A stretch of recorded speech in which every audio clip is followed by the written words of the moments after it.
Hej. Vi har været i Østrig i den forgangne uge, mens den her store snestorm den kom ind over og tog lidt af igen. Og vi har været der for at jage lidt puder. Hvis I vil se, om I fandt det, jeg kan næsten afsløre, at det gjorde vi, så prøv lige at tjekke med her.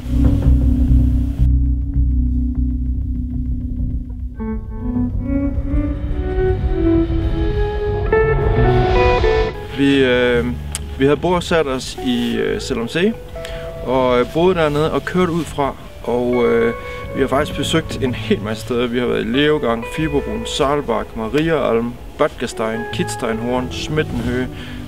Alt sammen på lige omkring en uges tid. Så vi har besøgt rigtig mange steder. Og det, der var fælles for dem alle sammen, det var, at der var masser af sne. Og der var masser af pudersving til os. Og nogle steder var der næsten så meget sne, at vi gik helt i stå.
Sidst i perioden, der klarede det faktisk op, og vi fik nogle lækre solskinsdage. Men det allerfedeste, det var om fredagen. Der tog vi op på Kitzsteinhorn, selvom det var gråvejr og tåget og snevejr. Så tog vi det op alligevel, og over middag, der klarede det op, og vi havde det hele for os selv. Og det er noget af det allerbedste sne, jeg nogensinde har prøvet i Europa.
Sådan der. Hvis I synes, at det her det var fedt, så prøv lige at huske at gå ind her på logoet heroppe og abonnere på siden, for så kan du følge med i alt det andet, vi kommer til at lægge op herindefra. Og hvis du lige vil se lidt om, hvad for nogle goggles man skal bruge, når man står på ski i dårligt vejr, så prøv lige at tjekke linket her. Det er fra vejrudsigten i fredags, men der fortæller jeg lige lidt om goggles også. Vi ses.